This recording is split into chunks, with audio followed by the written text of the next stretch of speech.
Kalau jawab salamnya kurang semangat, kita ulang sekali lagi.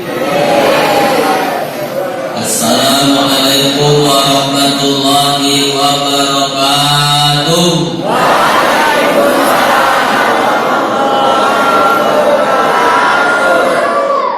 Buah duku, buah pedodong. Begitu dong. Bapak-bapak, ibu-ibu, apa kabar, semuanya sehat?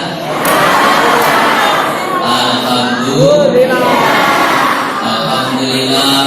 Allahumma sholli wa sallim wa barik ala sayyidina wa maulana Muhammad ibni Abdillah wa ala alihi wa sahbihi wa man tabi'ahu bi ihsanin ila yaumil qiyamah, amma ba'du.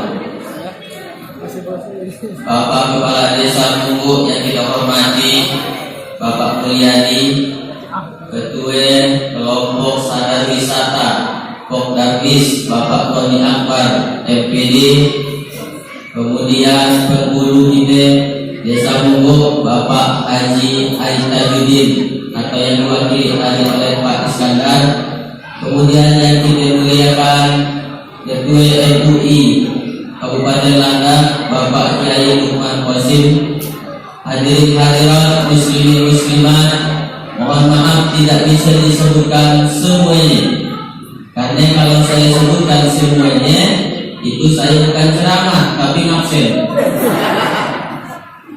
Hadirin hadirat muslimin muslimat yang belum kawin atau belum sunat, mudah-mudahan ini yang terakhir ibu-ibu yang di belakang. Ini karena sudah malam, saya pun rasa ngantuk. Ini susah bedakan mana anak gadis, mana nenek-nenek.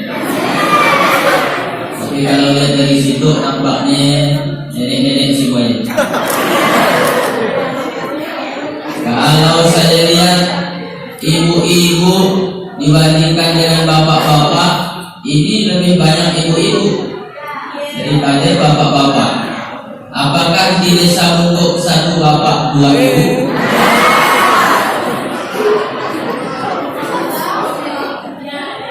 Mohon maaf sekali lagi tidak bisa saya sebutkan satu persatu, di samping keterbatasan waktu yang sejujurnya saya belum tahu namanya. Daripada saya salah sebutkan, lebih baik saya doakan mudah-mudahan kita semua yang hadir ini dimuliakan oleh Allah Subhanahu wa taala. Amin ya rabbal alamin. Di WA saya oleh Pak Tony Akbar untuk isi ceramah di Masjid Jabal Nur Desa Munggu. Tapi terus terang ini saya tidak ragu bahwa itu adalah Desa Munggu. Kenapa Pak Ustaz? Tadi lewat banyak ketemu Munggu. Dan tapi saya rasa lebih banyak takut ceramah di Munggu ini. Kenapa takut Pak Ustaz? Karena saya datang tak dijemput, balik tak diantar. Macam aku di Lampung rasanya. Perjalanan 8 jam setengah. Alhamdulillah akhirnya sampai juga saya ke Desa Munggu ini dalam rangka silaturahmi. Ini saya bukan ceramah, karena tidak boleh ceramah depan orang tua. Kalau kata orang Sambas, kalau ceramah depan orang tua, tulah. Tahu ke tulah? Kualat, kalau kata Pak Kiai Lukman, kualat nanti besar senapang anginnya. Oleh karena itu saya tidak ceramah, saya hanya cerita-cerita aja di depan keluarga saya. Ini saya senang, saya bahagia bisa diundang di sini. Mudah-mudahan ini bukan yang pertama dan yang terakhir. Insya Allah setelah ini ada episode berikutnya. Amin ya rabbal alamin. Memang saya susah mencari tanggal hari apa yang cocok untuk ceramah di Desa Munggu. Karena kalau udah hari besar Islam susah, jadwal itu padat. Besok saya harus ke Pontianak, besoknya lagi ke Batam, terus ke Malaysia, lalu ke Korea sampai ke Hong Kong. Itu pun kalau ada yang undang.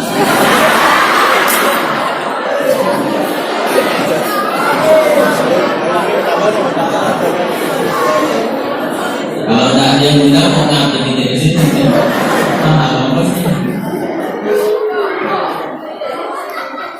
Dan alhamdulillah saya Ustaz pertama dari Sabas yang menginjakkan kaki di Desa Bungku untuk ceramah. Nah ini mudah-mudahan bukan yang terakhir ya Pak ya. Mudah-mudahan. Tapi untuk yang akan datang jemputlah. Silaturahmi itu tak boleh lama-lama. Jadi karena ini acara silaturahmi, maka saya akan berikan tausiah sekitar 10 menit. Karena ini silaturahmi, tak boleh lama-lama. Oke, sekarang kita sepakati jatah. Ini maunya berapa lama? 2 jam. 2 jam? Oke. Itu undang atau kontrak? Di mana-mana saya ceramah itu 1 jam. Sesuai yang tertulis di botol aqua 600 ml 60 menit. Cuman karena dikasih itu cuma 350 ml, maka 35 menit ceramahnya. Kalau mau 1 jam tambah sebotol lagi. Nanti dia berikan kalau masuk. Oke, kita tanda tangan MOU, Memorandum of Understanding between me and you. Sepakati aja 1 jam. Setuju?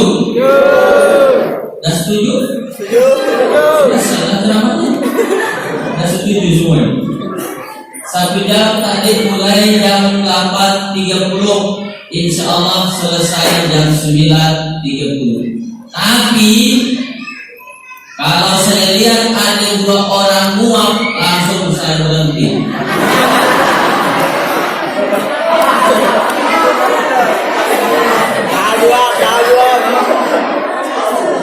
Ke masker. Kenapa berhenti Pak Ustaz? Orang udah ngantuk.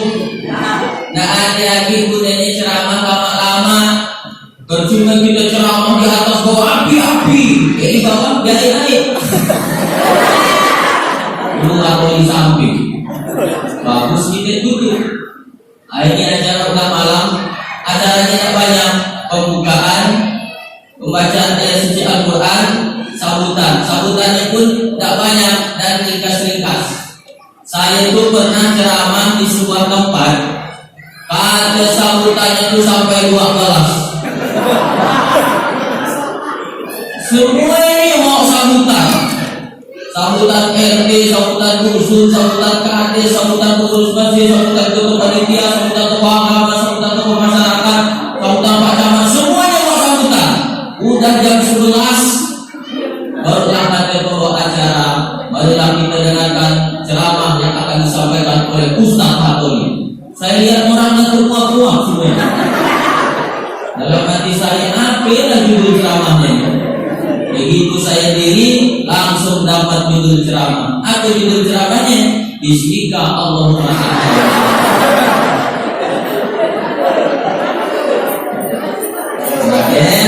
Makanya saya lihat nanti kalau ada yang mau 2 orang, biar baru 15 menit berhenti. Kita berhenti saja, kita sudah dimulai topik hidayah. Pemirsa, kenapa gerak-gerak kulitnya? Ibu bapak hadirin yang saya hormati, hadir ke tempat ini pertama, ini saya pakai bahasa sama ngerti kan? Kalau ngerti saya mau pakai bahasa Inggris. Let's thank Allah who has given us mercy and blessing until we can meet together in this afternoon in this place. Salawat dan salam to our Prophet Muhammad, peace be upon him. Sallallahu alaihi wasallam was brought us from the darkness to lightness. Wah, dengan anak kita.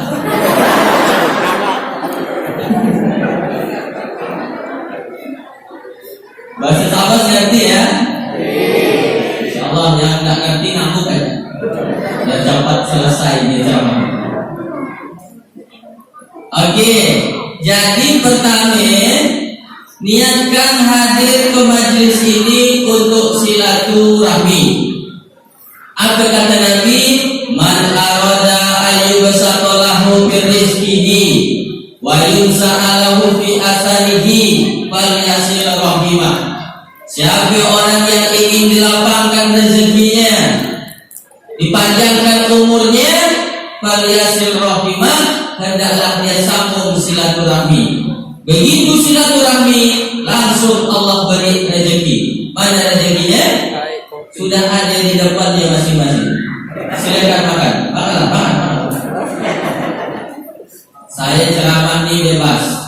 Bapak Ibu boleh sambil makan, boleh sambil minum, bahkan yang ngantuk boleh sambil tidur. Pelan-pelan saya balik. Karena tidur itu termasuk hak asasi manusia, dijamin oleh Undang-Undang Dasar 45 pasal 29 huruf I. Tidur termasuk hak asasi manusia. Nah, tidurlah tidur. Ini boleh acara kita ini silaturahmi, Allah lapangkan rezekinya. Mungkin tadi siang ibu-ibu, bapak-bapak, abang-abang, kakak-kakak kerja siang. Harusnya malam ini udah capek, lelah, harusnya istirahat. Tapi dalam pikiran saya datang ke situ lelah. Dalam hati saya ada dan nanti akan ada ceramah. Begitu saya sholat maghrib 3 baris, oh nampaknya inilah yang akan ceramah nanti. Ternyata begitu saya sekarang diri, ramai yang hadir. Coba lihat mana yang lebih banyak, yang nyandar atau yang tak nyandar. Banyak yang tak nyandar kan? Yang tak nyandar tak usah sedih, insya Allah pahalanya 2 kali lipat. Kalau nak dapat 2 kali lipat, pindah ke lain.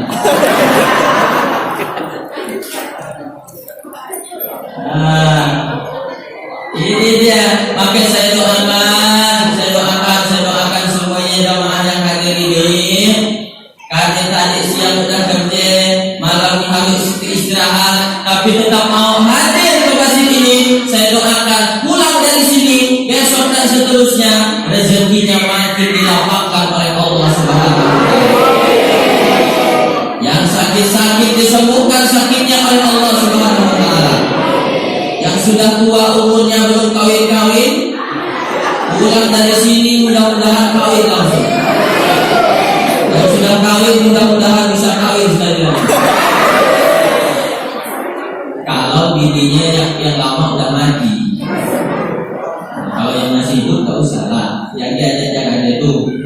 Makanya kita doakan, niatkan silaturahmi, dapat pahala, dapat rezeki, umur kita panjang. Yang paling lebih besar lagi pahalanya ini ibu-ibu. Ibu dibanding bapak, insya Allah pahalanya lebih besar ibu-ibu. Kenapa Pak Ustaz?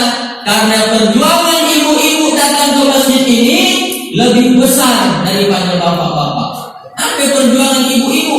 Berapa gig sinetron hilang malam ini? Kami pun mau pastikan Pak Ustadz Hatoli itu benar ada orangnya. Ternyata ada.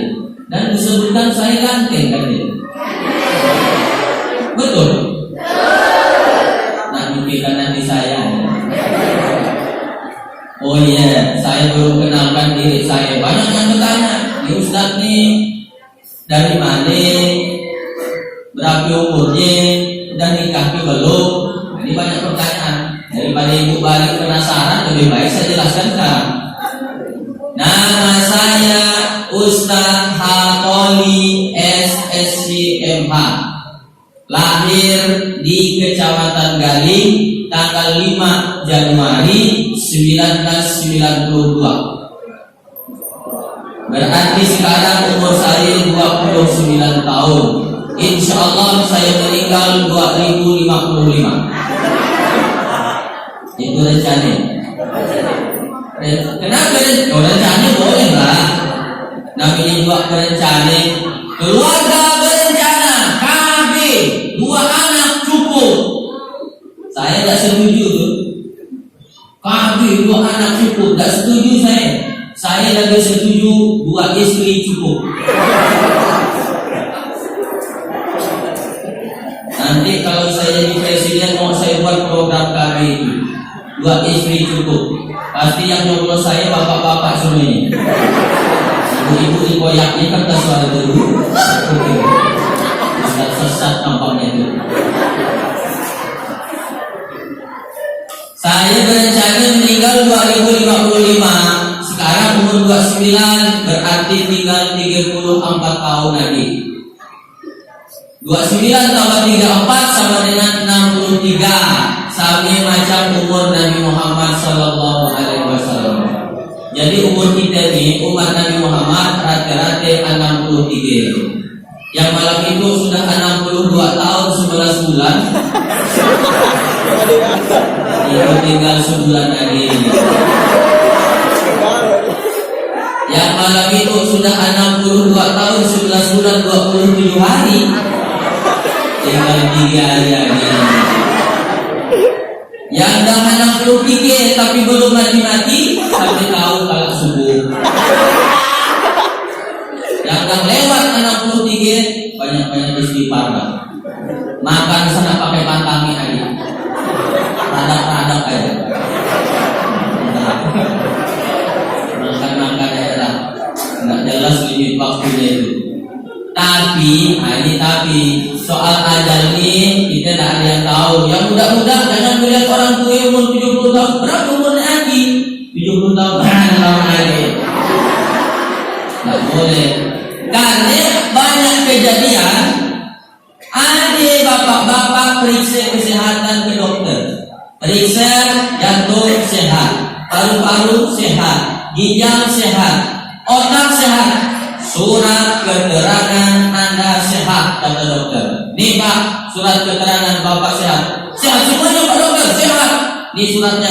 Terima kasih Pak Dokter. Lari dia bawa surat kesukian.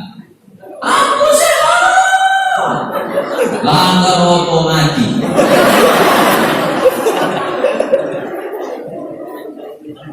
Ternyata mati tak harus sakit. Sebaliknya, ada ibu-ibu periksa kesehatan ke dokter, diperiksa. Begitu diperiksa, ternyata ibu ada tumor ganas di otak. Kata dokter, Bu, umur ibu tinggal 2 bulan lagi karena ada tumor ganas di otak. Apa? 2 bulan lagi di umur saya. Ya Allah. Ibu nangis, lakinya ketawa.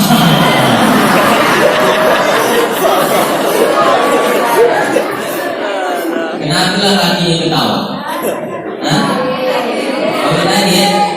Tidak semuanya laki-laki dia. Semuanya rata-rata dia. Kata dokter tinggal 2 bulan lagi. Ibu ni sabar, istighfar, banyak tobat, banyak sedekah. Apa yang terjadi?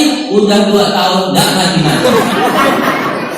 Dokter yang mengatakan tinggal 2 bulan lagi malah dah mati noloi. Artinya mati tak harus sakit, mati itu tak harus tua. Semuanya kita mati. Orang kaya mati, orang miskin mati, raja-raja mati, rakyat biasa mati, Pak Mulyadi mati.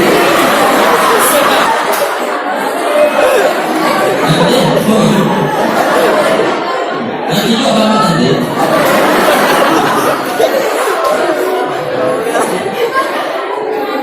Kalau orang baik itu kita doakan banyak umur. Kita doakan banyak umur. Jadi saya umur 29, insya Allah meninggal tahun 2055, 34 tahun lagi. Insya Allah biar rencananya. Soal mati ini terserah Bapak Ibu mau duluan, saya belakangan boleh. Atau kita sebaliknya, saya yang belakangan, Bapak Ibu boleh. Ikhlas saja. Yang jelas saya tidak mau mati paling mudi, tidak ada yang menguburkan.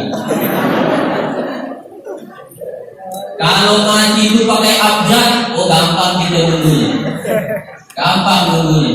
Tahun pertama huruf A mati, Ahmad mati, Ahok mati. Tahun kedua 2023 huruf B sudah mati, Badul mati, Budi mati, Bambang mati. Tahun 2024 huruf C semuanya mati, Cim Soleha, Cian Cantik, Cian Lo, Cian Min. Itu pokoknya yang C itu matinya 2024. Tapi yang paling sakit yang huruf Z, mati paling tinggi.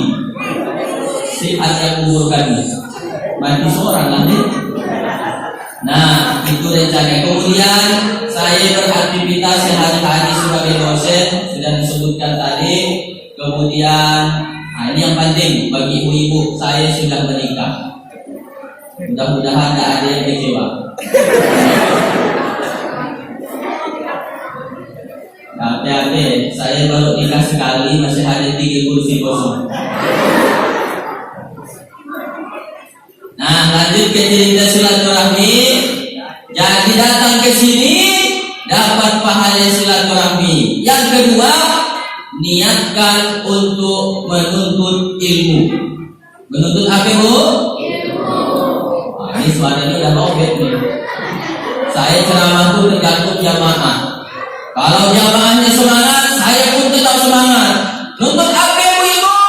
Ilmu. Gitu. Tapi kalau kata saya, nuntut apa, Ibu? Ilmu. Macam isu urusan nak mati.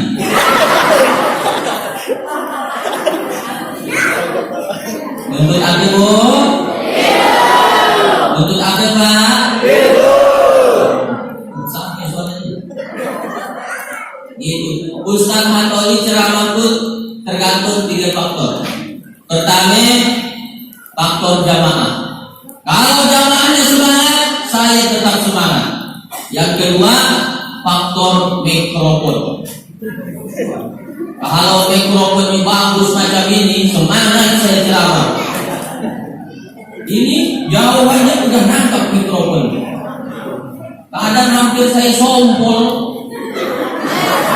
Mikrofon itu tak bunyi juga. Biar bagaimanapun bagusnya ceramah, kalau mikrofonnya bermasalah, ceramahnya jadi jelek. Pernah saya ceramah di satu tempat, mau menyelesaikan 10 menit pun susah, payah. Kenapa? Mikrofonnya bermasalah. Baru assalamualaikum warahmatullahi.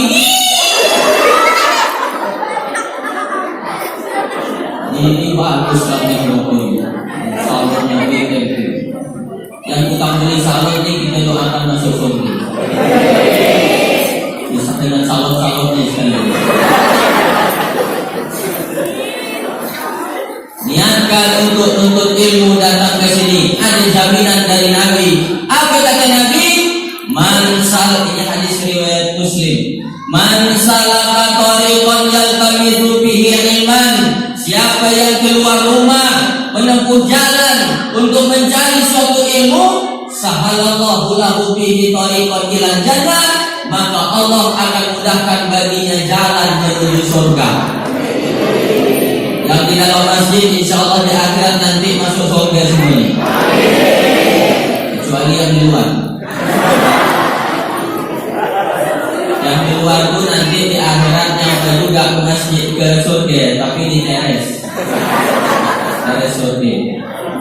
Tapi saya minta tolong, mohon kepada Pak Penghulu, Pak Ustadz, Pak Ketua MUI, Pak Haji, minta tolong, mohon nanti kalau Bapak Ibu semuanya sudah masuk ke dalam surga dan ternyata tidak ada yang melihat saya di surga, tolong cari saya di lantai atas.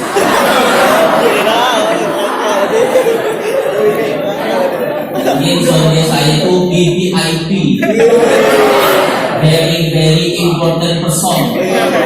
Saya kan ustaz. Wah, sombong Pak Ustaz Hatol itu, kata dia, masuk surga paling atas. Itu bukan sombong, itu berharap, berdoa, minta dengan Allah, minta rezeki yang banyak, minta surga yang paling tinggi. Jangan Bapak Ibu berdoa kepada Allah, minta surga yang paling bawah.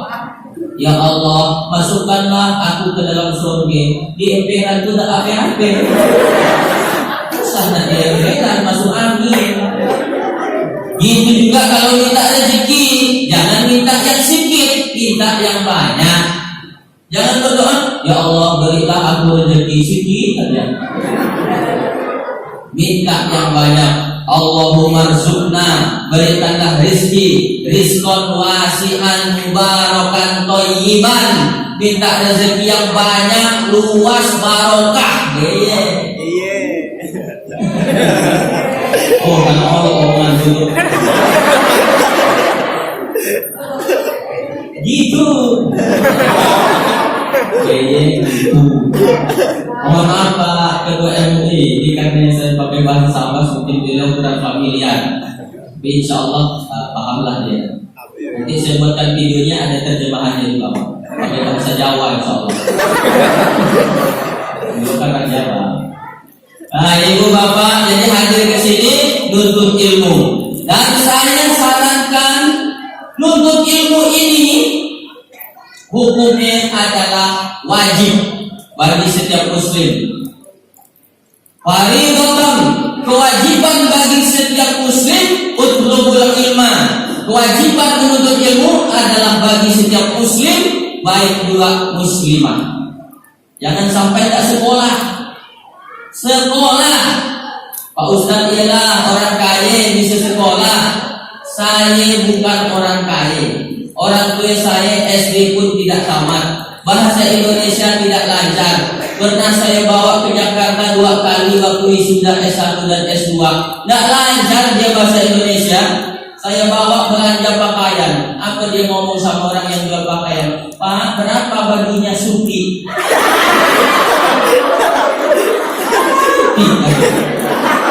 Orang Jakarta bingung, suti apa itu? Suti itu selai Pak. Oh, ibu dari mana? Kata dari Sambas. Oh, pantasan lain bahasanya. Suti, bayangkan.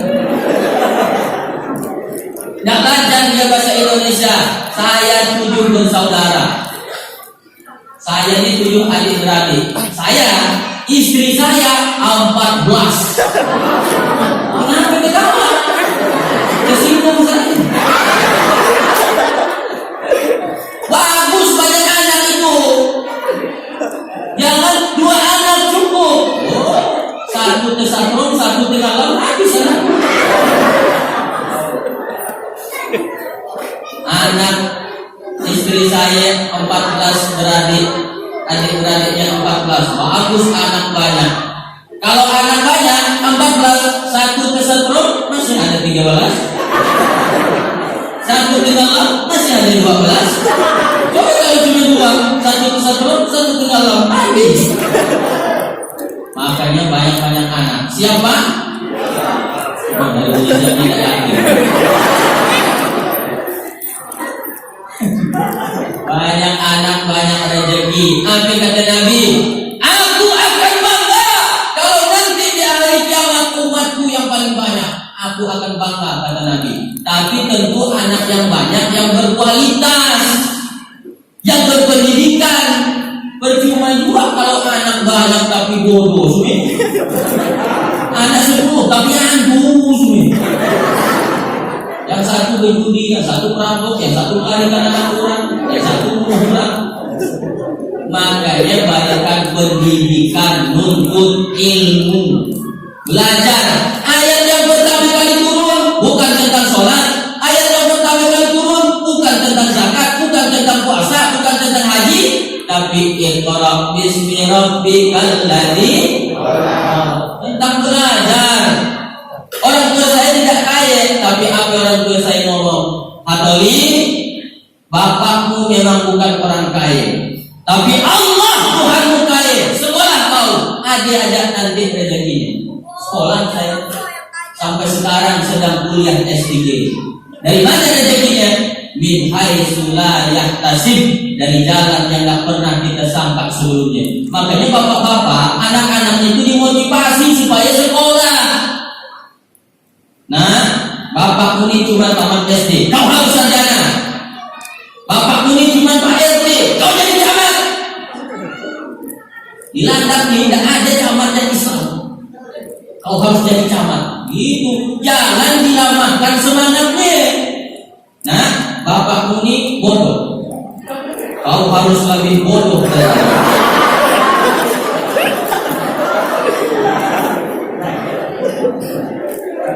Sekolah supaya dia dapat ilmu. Dengan ilmu orang Sumenep akan maju. Kabupaten Landak khususnya Desa Mundur di Kecamatan Abang, kalau mau maju tidak ada syarat lain kecuali punya ilmu. Punya ilmu. Saya tanya, Bu, Ibu,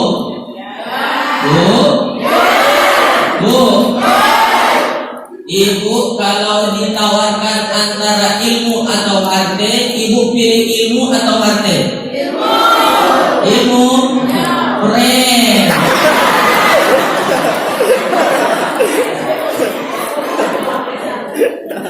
Ibu kalau diberi emas 1 kilo atau ilmu, Ibu pilih emas 1 kilo atau ilmu? Keren. Ali bin Abi Thalib ditanya orang, Ali, iya, kau kalau ditawarkan antara ilmu dan harta, kau pilih ilmu atau harta? Kata Ali, aku pilih ilmu. Kenapa kau pilih ilmu? Ada 3 kelebihan ilmu. Apa itu? Pertama, kata Ali, harta kita yang jaga dia, ilmu dia yang jaga kita. Pak, Bapak, Pak,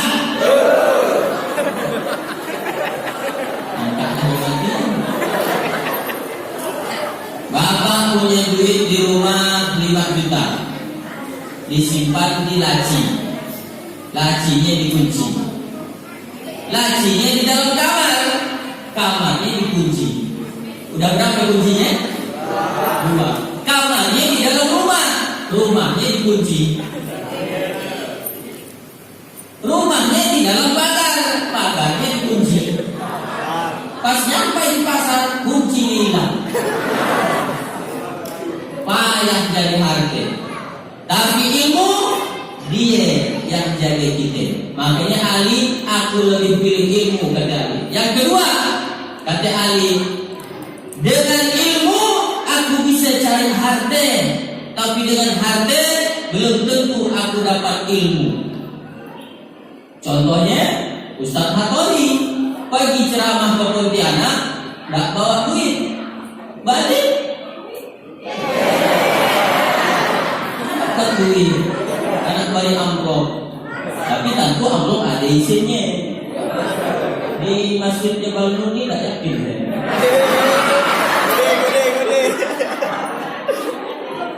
Mohon maaf, jujur saya ini Pak Haji Ambar, jujur sejujur-jujur. Saya ceramah di mana-mana tidak pernah mengharapkan amplop. Amplop sering saya buang.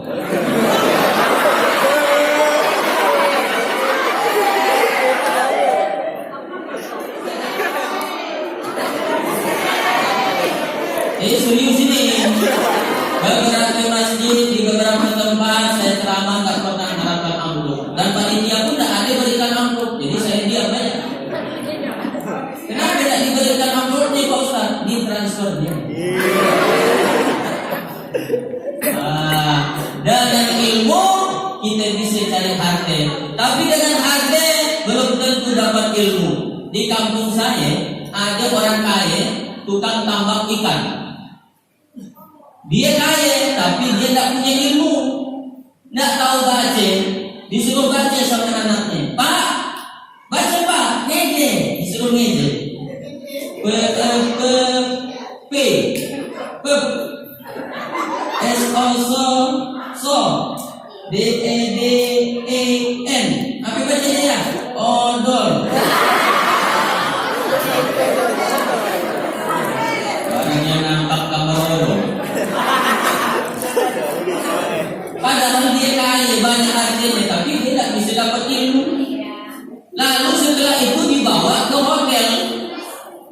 bawa ke hotel. Di hotel yang mewah itu kan Pak Bu, ada lift. Tahu lift? Pernah naik lift? Nah, di depan lift itu kan ada tulisan open. Ini orang kampung, pasarnya open di situ katanya. Pasar benar lah katanya open di sini. Open di kampung itu kan untuk apa? Lakui. Buat dia kan? Dia pun terkejut. Besar sekali kata dia open di sini. Begitu terbuka liftnya, datang orang sini mau masuk. Apa kata dia? Jangan masuk nanti kau hangus. Tidak nanya kenapa orang ini mau masuk kan? Usah saja masuk. Nanti kau hangus. Kalau masuk di sini, tutup pintu lift. 5 menit kemudian terbuka lagi pintu lift yang keluar orang Afrika.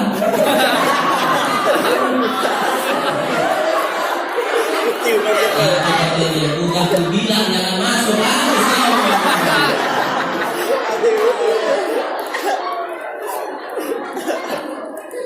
Orang dengan harta tidak bisa dapat ilmu.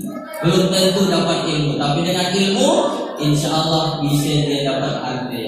Yang ketiga kata Ali, kenapa aku pilih ilmu dibandingkan harta? Harta kuberikan berkurang, ilmu kuberikan bertambah. Ibu punya duit 500.000, ibu punya duit 5 juta, diberikan 500.000, tinggal berapa? 4,5 juta berkurang, tapi ilmu diajarkan makin bertambah. Saya mengajarkan Fatihah, Pak, gini cara baca Al-Fatihah begini, berkurang tak ilmu saya? Nah, justru makin tambah. Nggak ada orang, Pak Ustaz Hattori bisa tak ajarkan saya Fatihah? Nggak habis. Nggak habis Fatihah saya. Ilmu diajarkan makin bertambah, makanya harus punya ilmu. Saya tidak khawatir. Saya tidak khawatir dengan pendidikan bahasa Inggris. Banyak anak-anak kita pandai bahasa Inggris. Saya tidak khawatir pendidikan anak-anak tentang komputer. Saya tidak khawatir. Yang paling saya khawatir pendidikan tentang akhlak. Anak-anak kita ini sekarang miskin akhlak. Banyak anak-anak sekarang lebih menghargai HP-nya daripada orang tuanya. Sedih kita. Dulu saya ketika masih anak-anak, masih kecil, tidur tengah hari, datang Pak Penghulu, Pak Haji main ke rumah. Apa kata emak saya? Nak, bangun sebentar. Kenapa mak? Itu ada Pak Penghulu main ke rumah. Salaman, cium tangan. Cuma mau salaman dibangunkan tidur siang. Salaman, cium tangan. Dulu saya waktu kecil.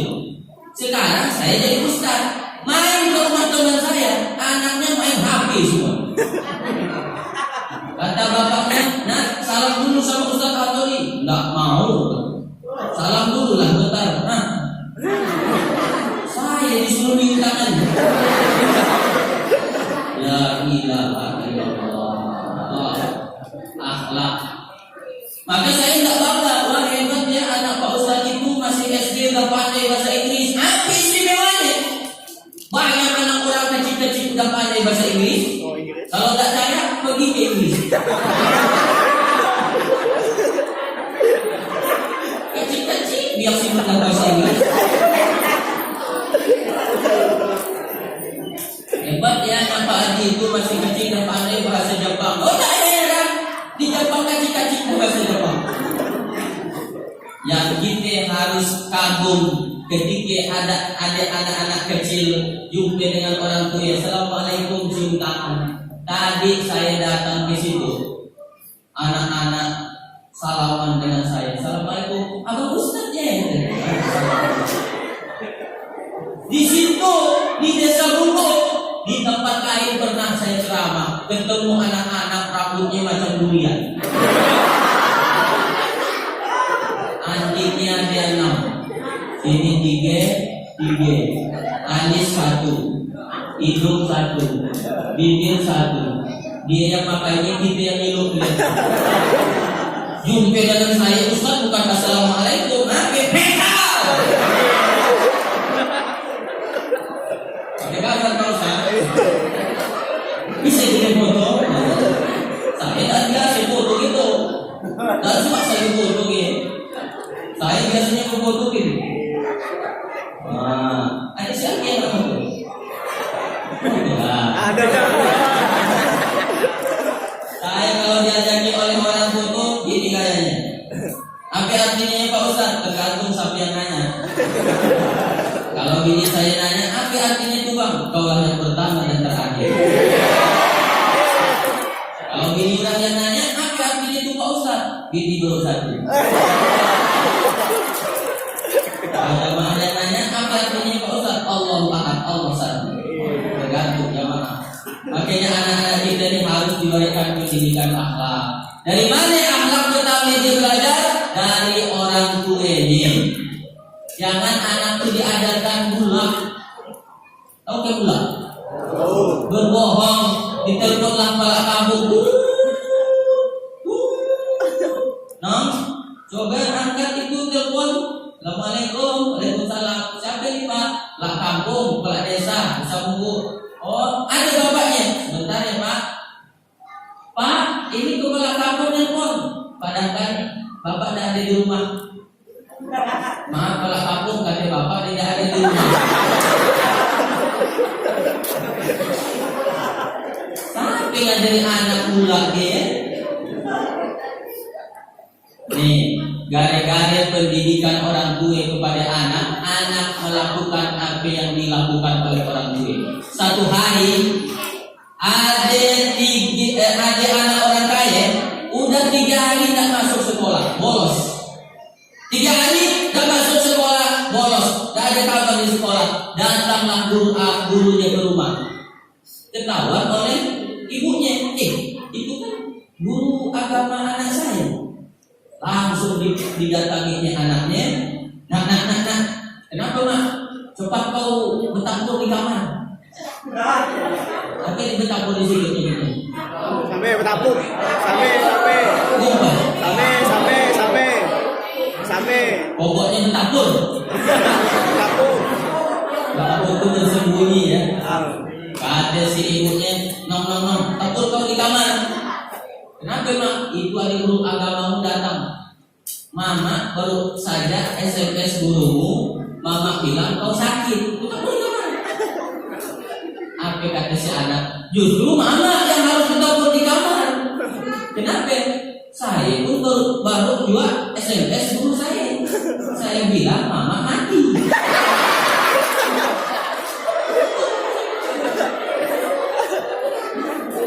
Orang tua ngajarkan anak begitu.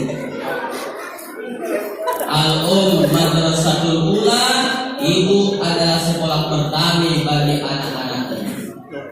Nanti kalau bapak ibu berwibawa di rumah menjadi contoh buat anak akan segan dengan bapak ibu. Makanya tidak hanya sekedar nyuruh, tapi jadi contoh. Tidak bisa cuma nyuruh, tapi tidak jadi contoh. Begitu azan di masjid, hayya 'alas shalah. Pengasih. Dia merokok aja di tetes. Pakai katok pendek, ada pakai kolor aja.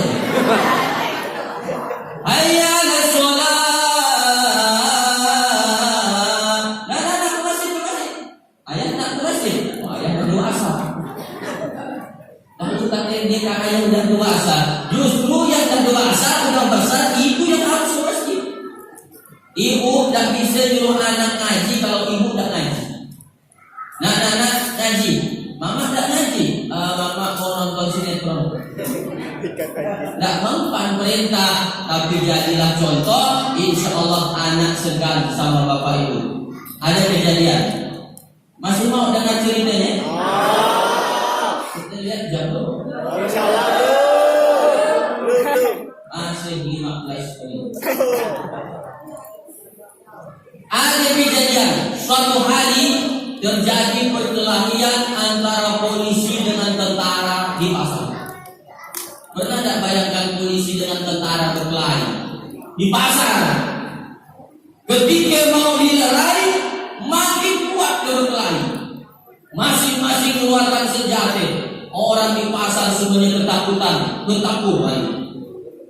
Takut kena peluru. Tiba-tiba datang seorang security. Tahu security? Datang seorang security, ditempelengnya polisi dan tentara ini. Kau apa? Berhenti dia berkelahi. Orang di pasar pun heran. Hebat benar kata dia security itu. Bisa nampak polisi dan tentara. Begitu selesai dia berkelahi, diwawancarailah di security. Pak security ya, Bapak hebat sekali bisa nampak polisi dan tentara. Apa kata Pak security? Biar di rumah dia biasa begitu. Ternyata yang nempel ini bapaknya.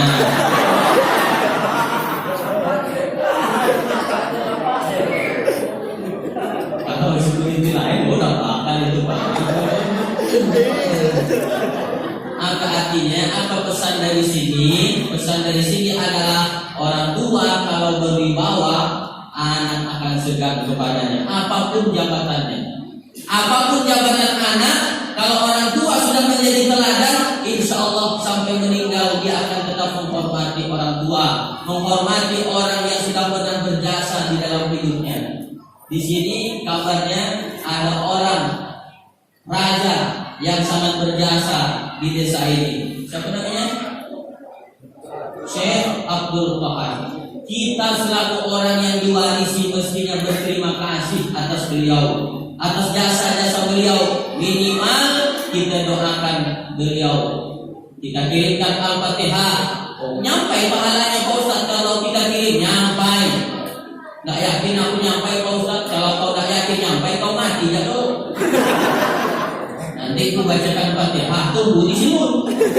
Kalau nggak nyampai balik lagi ke situ. Mana dalilnya? Ada hadisnya? Ada. Nih saya beritahu dalilnya. Ini Masjid Nabawi, ini rumah Nabi, ini makam Baqi. Masjid Nabawi, rumah Nabi, makam Baqi. Makam pemakaman Baqi. Tiap hari istri Nabi namanya Siti Aisyah lewat di depan makam. Ditegur oleh Nabi, ya Humairah. Nabi manggil istrinya itu ya Humairah, padahal namanya Siti Aisyah. Apa arti ya Humairah? Wahai yang pipinya putih kemerah-merahan. Pipinya putih, kalau kena sinar matahari agak kemerah-merahan. Makanya Nabi manggilnya ya Humairah, wahai yang pipinya putih kemerah-merahan. Datang bapak nanya, Pak Ustaz, boleh tidak saya panggil istri saya ya Humairah? Oh boleh Pak, tapi dia hitam Pak Ustaz. Nah apa-apa nyucikan hati bininya berpahala. Jangan bini kulitnya hitam manggilnya ya Hajar Aswad. Hajar Aswad, Hajar batu aswad hitam, Hajar Aswad batu hitam. Nabi manggil bininya ya Humairah, wahai yang pipinya putih kemerah-merahan. Iya bang, kau kalau lewat depan makan Baqi, kau jangan diam saja. Terus gimana bang? Ucapkan salam, doakan. Apa doanya bang? Assalamualaikum ya ahlan diyar minal mu'minin wa inna insyaallah bikum lahiqun. Oh itu doanya melihat pemakaman Pak Ustaz. Ya itu dia doanya. Nanti ibu bapak kalau lihat ada pemakaman, tapi tentu makam orang Islam, bukan makam si Bang Ampan. Itu tak nyambung itu. Lihat pemakaman Muslim. Assalamualaikum ya ahlan diyar minal mu'minin wa inna insyaallah bikum lahiqun. Yang hafal doa itu baca, yang tak hafal gerak-gerakan aja mulutnya. Nanti kalau di sebelah doa apa yang kau baca, aku sudah tahu. Nah, apa artinya? Doa orang yang masih hidup Siti Aisyah kepada orang yang telah mati pemakaman sampai. Kalau tidak sampai, tidak alaikum ya ahla diyar minal mu'minin. Semoga keselamatan untuk wahai penghuni kubur orang-orang yang beriman. Wa inna insyaallah bikum lahiqun. Kami semuanya insyaallah akan menyusul kalian. Itu artinya doa orang yang hidup kepada orang yang mati sampai. Kalau tidak sampai, nggak mungkin Nabi suruh. Makanya kita selalu orang yang pandai berterima kasih, harusnya menghargai jasa-jasa orang yang sudah memberikan kebaikan kepada kita. Jelas? Oh, jangan sudah jelas.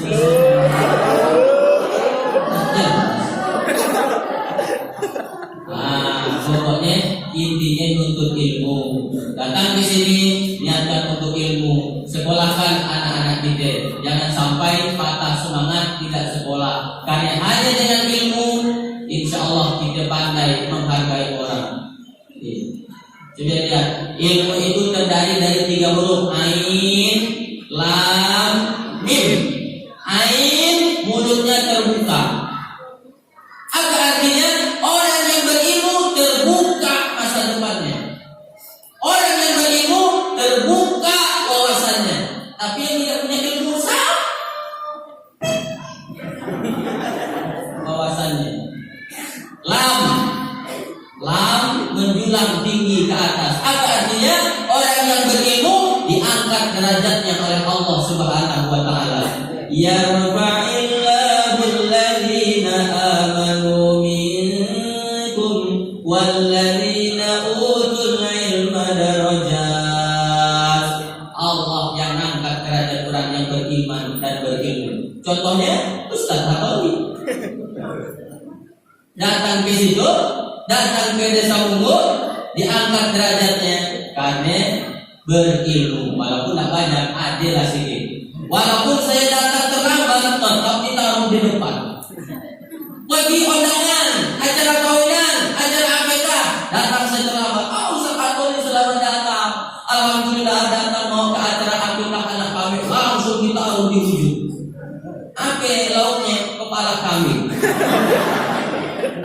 Kawan saya S2 tapi tidak tahu ilmu agama, ditaruhnya di pitung,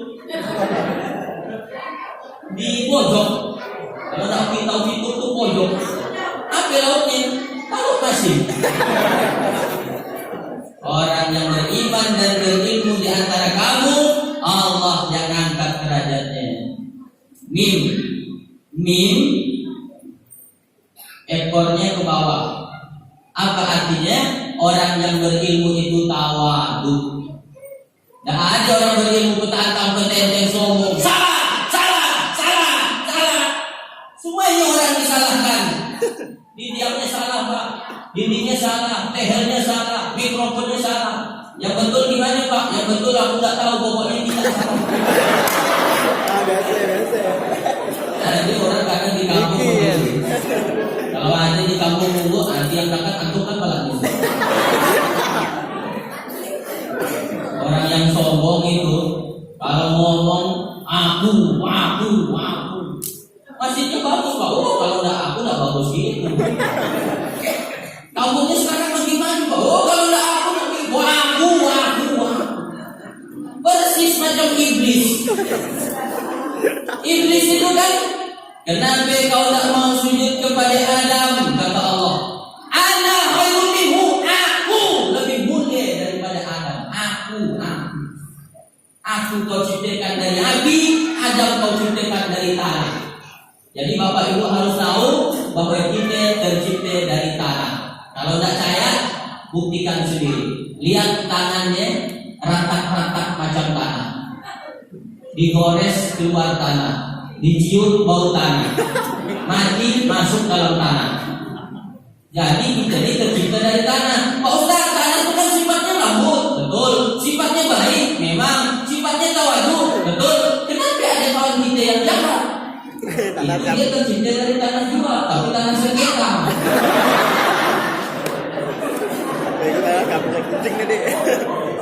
Tapi jangan lalu balik dari sini lalu ngumpul kawan. Itu tanah sengketa.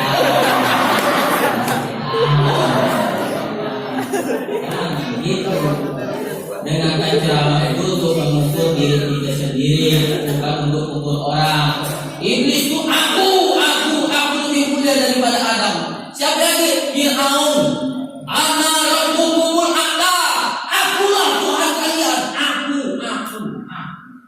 Siapa lagi? Korun. Banyak hartanya. Dari mana kau dapat di korun? Aku yang mengumpulkan. Aku. Jadi orang yang tiap waktu itu Pak, kalau ada lah di kampung di sini, di desa Bungkuk ini, aku, apa panggil dia? Pak, kau suka ngomong di aku ya.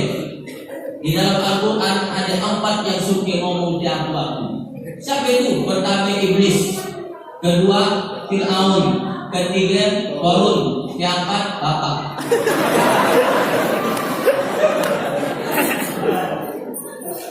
Sombong. Bagi orang yang berilmu, dia akan tawadhu, ekornya ke bawah. Nah, jelas ya?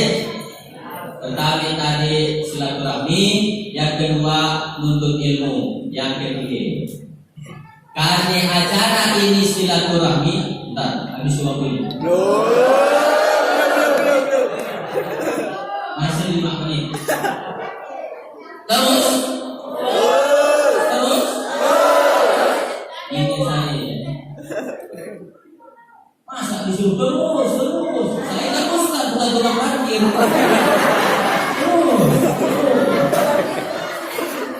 Kita teruskan, masih ada 5 menit. Karena ini acaranya silaturahmi, tetap jaga persatuan. Silaturahmi ini tujuannya jaga persatuan. Jaga persatuan di antara kita. Apa kata Nabi? Al-mu'min kal-mu'min. Mu'min yang satu dengan mu'min yang lain itu ibaratkan satu tubuh. Kalau yang satu sakit, yang lain ikut merasakan sakit. Saya alhamdulillah datang ke desa Bungkuk ini banyak kesan. Kesan apa Ustaz? Kesan dari mulai jam tadi jalan. Bisa pakai apa tadi itu? Pakai gandangan. Masa saya datang pakai gandangan? Disambut pakai biasanya yang nyambut saya pakai gandangan itu ibu-ibu PKMT. Ibu-ibu PKMT disambut Ustaz Taroli, tapi itu pun jarang. Yang sekarang disambut pakai gandang itu pejabat. Maka tadi Pak Tony Akbar tadi Pak Ustaz, nanti kita akan disambut Pak. Tidak usah lah Pak, kata saya itu model pejabat. Enggak, kata di kampung kami ini memang biasa kalau ada tamu disambut pakai gandang. Oh iya kata saya. Di kampung saya kalau disambas, yang datang pejabat, nah itu yang pakai gandang. Ibu-ibu pengajian PKMT, lagunya ya dana. Kalau yang datang caleg, pasti lagunya ya dana. Caleg datang, kita nyanyikan lagu ya dana. Ya dana.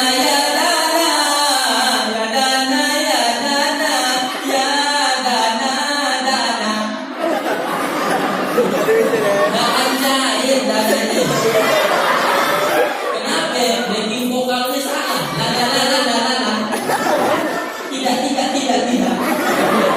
Lagu kesyaratnya tidak. Ya dana.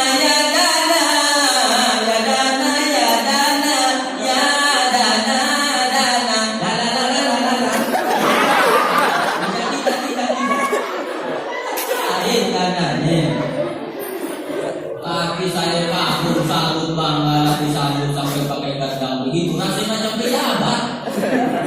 Dalam hati saya memang sadar jadi pejabat. Patutlah banyak orang yang mau jadi pejabat, memang sadar jadi pejabat. Malam ini saya merasa semacam pejabat Pak, sebentar. Tapi malam ini saya langsung balik. Insya Allah saya mohon maaf tak ingat karena besok ceramah hadir jam 9 di Sambas. Tidak terkejar kalau saya ingat. Mudah-mudahan lain waktu dan kesempatan kita bisa ingat. Demikian yang dapat saya sampaikan. Halo.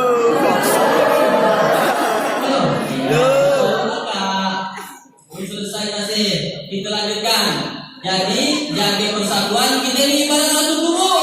Kalau yang lain sakit, kalau yang satu sakit, yang lain ikut merasakan sakit. Pernah kesandung kakinya? Batu, pernah kesepak, ketandang, terhantuk? Seika. Namanya?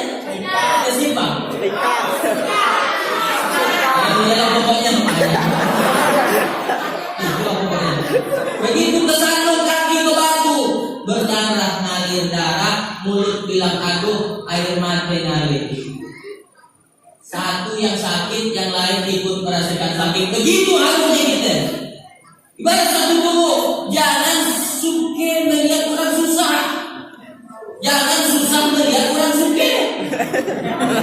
Banyak di masyarakat sekarang SMS, susah melihat orang senang.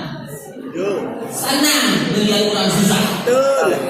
Bapak ini kecelakaan, bapak ini syukur alhamdulillah motor mati gawat masuk rumah sakit. Di rumah sakit dengan tetangganya beliau mati. Gimana mau bersatu kalau dalam hati kita masih bersarang penyakit iri dengki? Harusnya kita seperti satu tubuh. Kalau yang satu sakit, yang lain ikut merasakan sakit. Saya mau ilustrasi. Boleh saya beri contoh? Boleh Pak? Oke, suaranya masih semangat, saya lanjutkan. Jangan ada dusta di antara kita. Ibu tahu. Suatu hari barat di demo, unjuk rasa dia. Tangan demo, apa kata tangan? Mulai hari ini saya tidak mau nyuap kau makan dulu. Kenapa? Sedangkan mati kau suap, tapi kenapa parut yang kenyang? Kata mulut kau betul tangan. Aku setengah mati nampak. Punya. Kenapa parut yang kenyang? Kata mati, kalian berdua betul. Saya mati nih nyari lauk yang nyaman mana? Ayah, kenapa parut yang kenyang?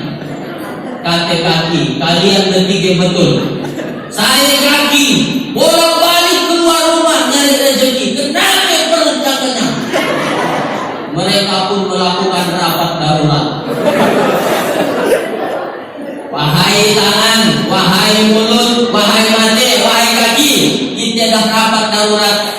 Selama itu kita kerja cuma untuk nanyakan parut.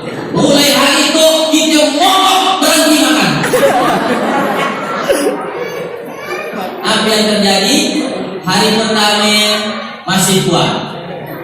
Hari kedua tangan mulai bergetar. Hari ketiga makin lama. Akhirnya mereka pun melakukan rapat darurat lagi. Kata tangan, betul aku yang jawab mulut. Kata mulut, betul saya yang nampak. Kata mata, betul saya yang cari makan. Kata kaki, betul saya yang melangkah cari rezeki. Begitu kau kenyangnya cuma sesaat. Setelah itu dibagikannya ke seluruh anggota tubuh kita. Dia tidak kenyang sendiri, semua kita. Jadi mulai hari ini kita makan lagi.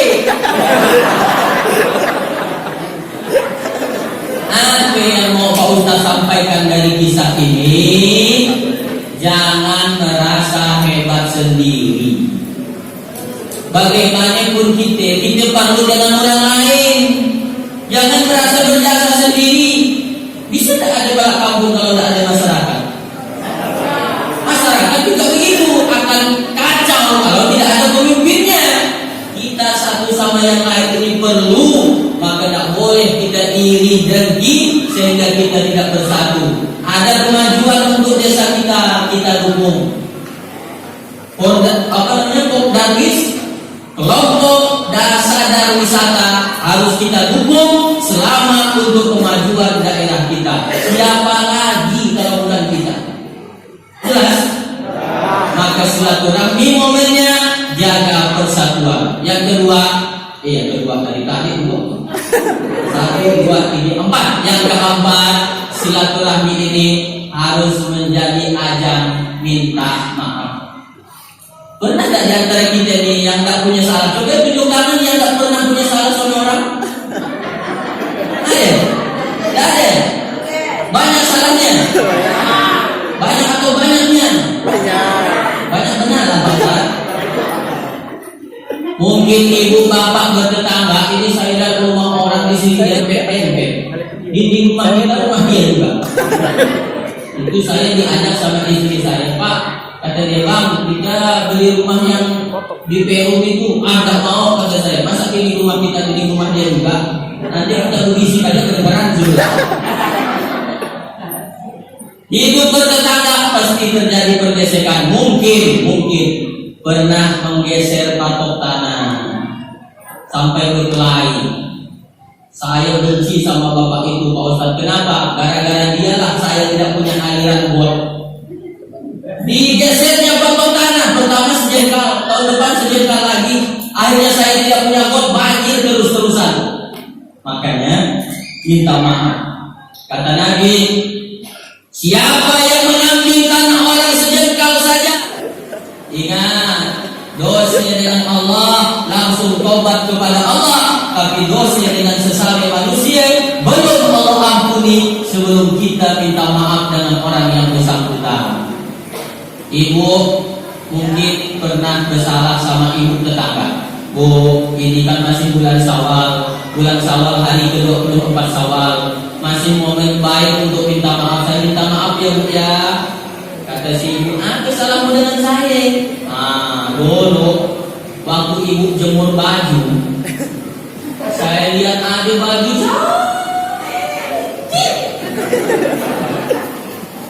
saya ambil, kata dia, karena bajunya cantik. Oh, dari ibu jangan ambil baju saya, sampai payah saya carinya kemana-mana.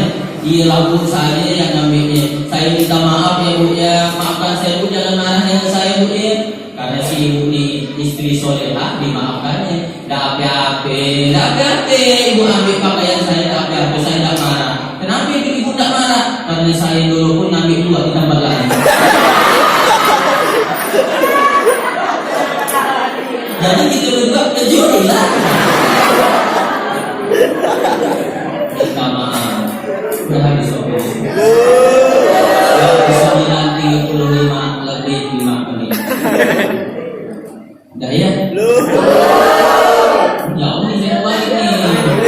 Memangnya ceramah gampang apa? Kaki nahan berat badan, otak pikir, mulut kerauk, tangan siau layau. Udah 1 jam lebih kita ceramah belum. Dan model itu bikin ustaz cepat mati. Demikian yang dapat saya sampaikan. Inti ceramahnya ada 4. Pertama silaturahmi, yang kedua menuntut ilmu, yang ketiga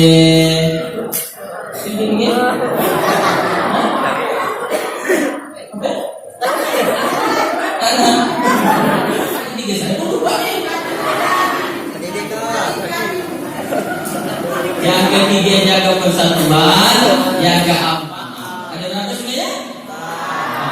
Oke, gampang ingat. Begitu mudah dan juga ganteng. Apalagi saat ini kita lihat dulu. Apalagi begini nanti insya Allah kami mohon diri nanti Ustaz menyampaikan ceramahnya. Kemudian inilah acara inti kita. Dan sekarang kita dulu